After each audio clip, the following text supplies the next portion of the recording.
Cartago delenga este.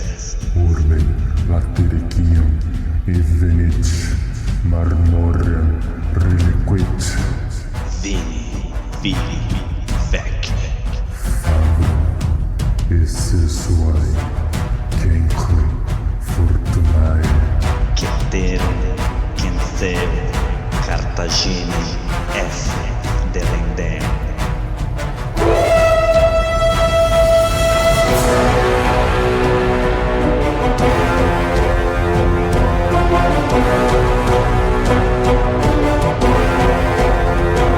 Alô amigos, alô galera, estamos de volta para o 126º episódio do podcast Uma Nua e Crua. Quem vos fala é Bruno Prandi, seu apresentador e editor deste humilde podcast. E para o nosso mural de recados... Mural de recados, Roma nua e crua.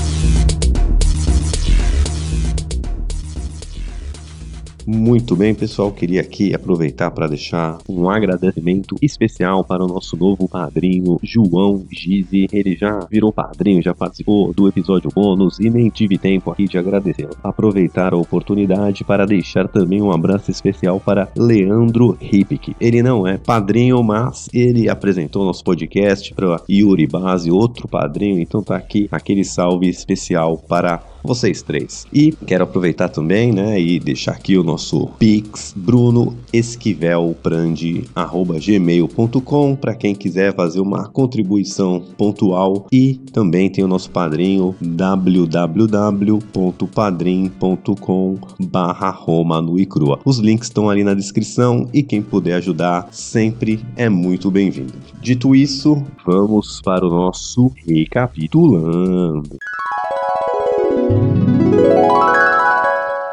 Muito bem, pessoal, após Otávio Otaviano vencer a Batalha de Ácio, ele teve que lidar com alguns problemas ali, uma revolta de veteranos, de legionários na Península Itálica, teve que resolver essa treta, resolve e agora estava preparando a invasão do Egito. Então, ele preparou uma força ali, tanto uma força terrestre quanto naval, para invadir o Egito a partir da Síria, e seu fiel escudeiro, seu melhor general, Marcos Agripa, o plano provavelmente foi do Agripa, também estaria com uma força partindo da Líbia em direção ao Egito, uma força terrestre acompanhada por uma força naval. Então a gente tem essas duas forças do Otávio Otaviano cercando ali Egito num movimento de pinça, e o Marco Antônio e a Cleópatra estão em maus lençóis. A gente tinha parado ali, o Marco Antônio tentando bolar um plano para ver se conseguia se livrar dessa enrascada. Vamos para o episódio de hoje.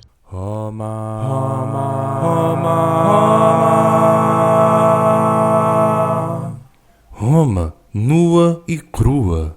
Bom, pessoal, como vimos no episódio passado, Marcos Agripa e Otávio Otaviano estão marchando rumo ao Egito, cada um com uma força terrestre acompanhado por uma força naval, neste ataque anfíbio por duas frentes, pinçando ali as forças de Marco Antônio no Egito. O Marco Antônio e a Cleópatra tentaram subornar, tentaram negociar, e o Otávio Otaviano não deu a menor bola, e as forças do nosso Otavinho Vida Louca estão se aproximando, o que força o Marco Antônio a pensar rápido e bolar uma estratégia para ver se consegue sair dessa enrascada. Vale ressaltar aqui também que cada força dessa invadindo o Egito, em pinça, tanto a força do Otaviano quanto a força do Marcos Agripa sozinha já seria um embate justo. As duas, se conseguirem chegar perto do mesmo tempo, pinçar ali as forças do Marco Antônio, aí ficaria sem chance nenhuma. O Marco Antônio entende isso, ele era um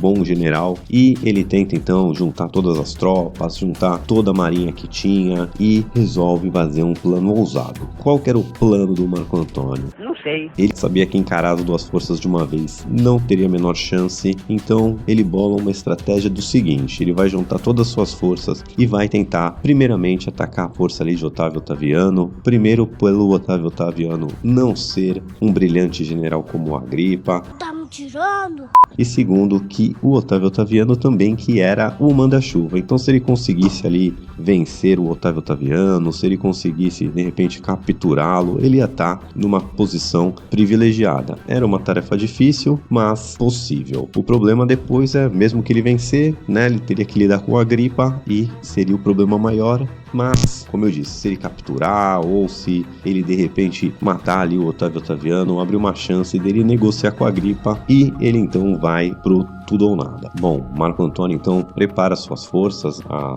marinha que ele tinha ali era a marinha egípcia que tinha sobrado, mas ainda tinha uma força considerável, uma força equiparável ali às forças que o Otávio Otaviano estava trazendo. Ele junta mercenários, cavalaria, as tropas que ele ainda tinha, junta todos ali, deixa Alexandria e vai marchando em direção ao encontro de Otávio Otaviano, que se aproximava de Alexandria através, né, da Síria. Ele já tinha passado, mas vindo ali da Judéia agora em direção ao Egito. Otaviano Também está, né, indo em encontro de Marco Antônio com infantaria, com cavalaria e também com uma marinha ali costeando, né, indo de frente ao encontro, então com forças comparáveis ali, tanto em terra quanto no mar. Só teve um probleminha para o Marco Antônio, porque é assim que as forças ali inimigas se avistam, né, a marinha, as tropas entram em frente a frente, antes mesmo de começar a treta, a marinha de Alexandria ali sob o controle de Marco Antônio nem tenta lutar. Ele vê que o bagulho vai dar ruim e eles basicamente desertam antes mesmo de começar a batalha. Fudeu de vez!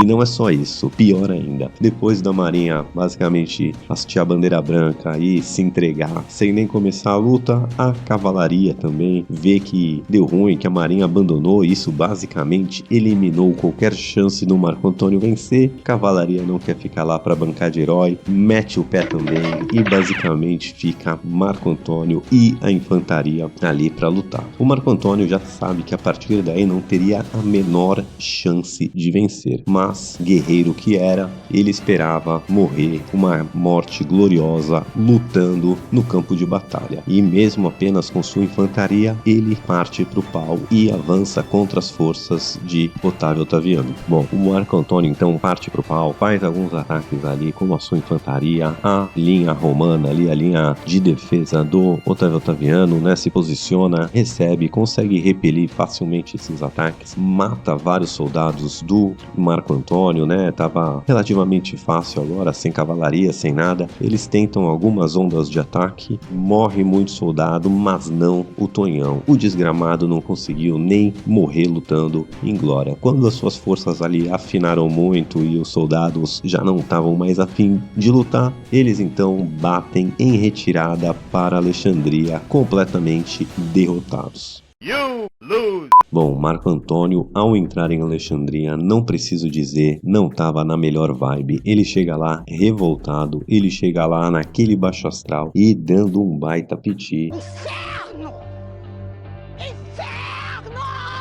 Reclamando, gritando porque que a varinha se rendeu. Ele acha que a Cleópatra traiu ele, tentou fazer um acordo com Otávio Otaviano, fica xingando todo mundo, perguntando por ela. Ela, né, a Cleo, ao saber da ira de Marco Antônio e da má sorte de Marco Antônio, ela se intoca no seu mausoléu e manda ali umas servas, umas escravas, avisarem o Marco Antônio Que olha, a Cleo, sabendo que você foi derrotado, se matou e não tem mais Cleo, agora ela já tá no céu. Bom, aí o nosso Tonhão perde as estribeiras de vez. Aí foi que o barraco desabou. Já estava completamente alucinado ali da derrota, da deserção da marinha, do abandono da cavalaria. Agora sua amada havia, entre aspas aqui, ele achava que ela havia se suicidado. Agora no fim da linha, ele começa a ficar muito louco e pega ali alguns dos seus servos ali, do pessoal que estava no palácio, dos servos palacianos, e começa a pedir pros escravos o matarem. Ele tenta dar espada pra todo mundo, ali pra galera. Pega aqui a espada, dá ali no meu coração, me mata, me tira dessa. Só que a galera ali em choque, né? Imagina os escravos ali vendo essa cena, o cara, pô, puta soldado, né? Pagava de Deus. Ninguém tinha a coragem de matá-lo, ninguém pegava a espada. Quando ele tentava dar a espada pra alguém,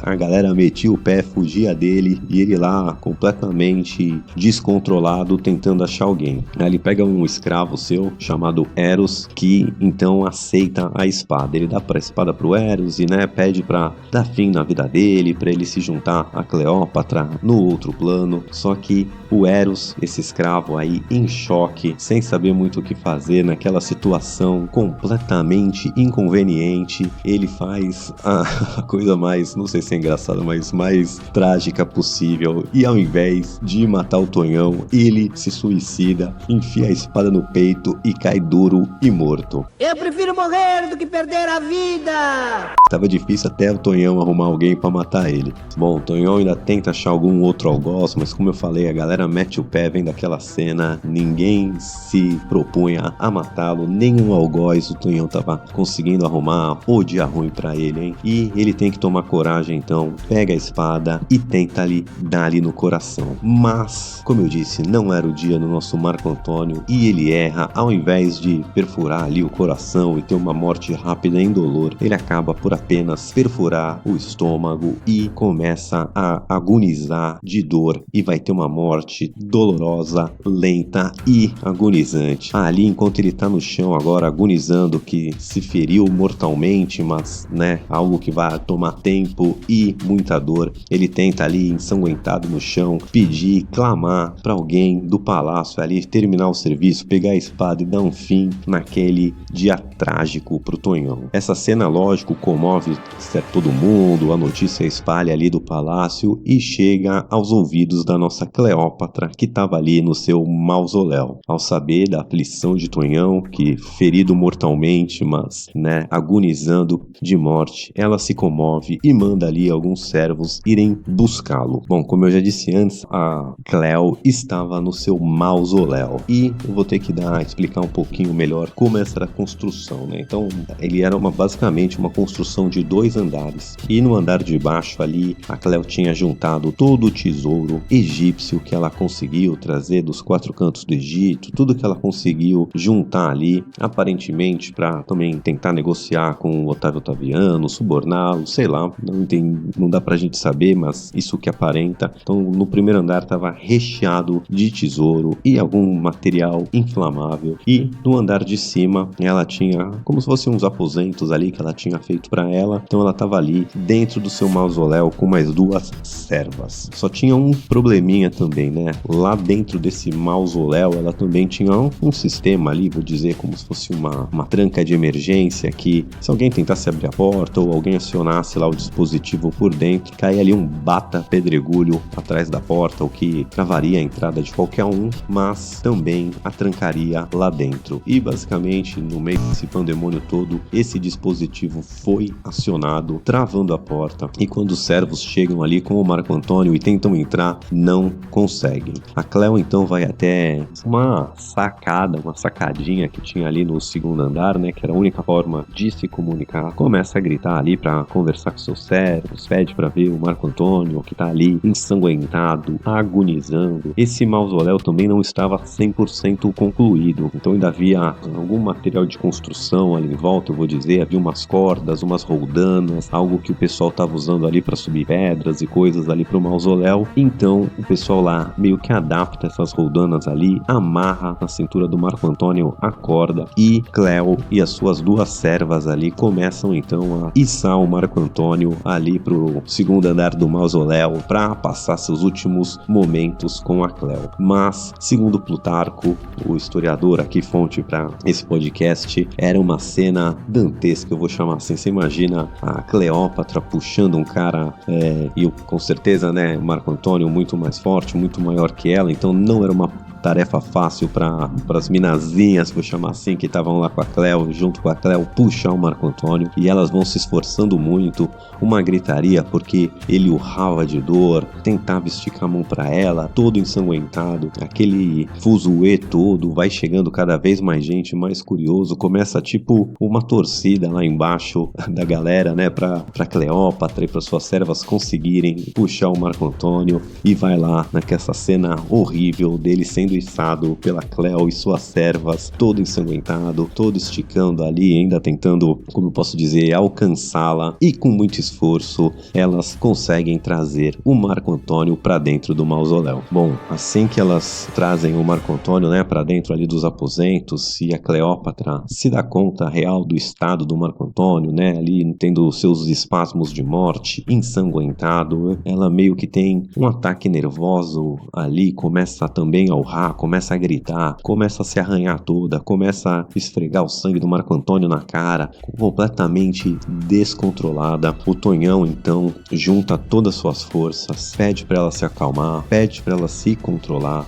Ele fala, né, para Cleópatra com as suas últimas forças que o Otávio Otaviano é um cara racional, um cara que dá para negociar, e pede para ela tentar negociar qualquer coisa com ele e, possível, né, e preferivelmente salvar a família e os filhos deles ali. Então é meio que o último desejo do Marco Antônio, que ela não faça nada, não se mate, né, e que tente negociar algum jeito de se manter viva e manter sua prole viva. Depois de falar isso, ele pede um último copo de vinho, bebe e então morre nos braços da Cleo. E assim, pessoal, sai da vida para entrar na história o nosso Marco Antônio. Um cara, um excelente soldado, problemas políticos diversos, mas com certeza uma figura que influenciou muito a nossa vida e lutou por todo o poder romano, mas estava ali agora morto de vez. E, né, apesar de uma história trágica, tem amor envolvido, traição, é um enredo muito bom. E agora tá a Cleo sozinha, com duas forças inimigas, né, prontas para adentrar Alexandria. E qual será o destino dela? Bom, pessoal, isso fica pro próximo episódio, porque por hoje é só. Fique com a gente e até! O salve para a nossa tetrarquia.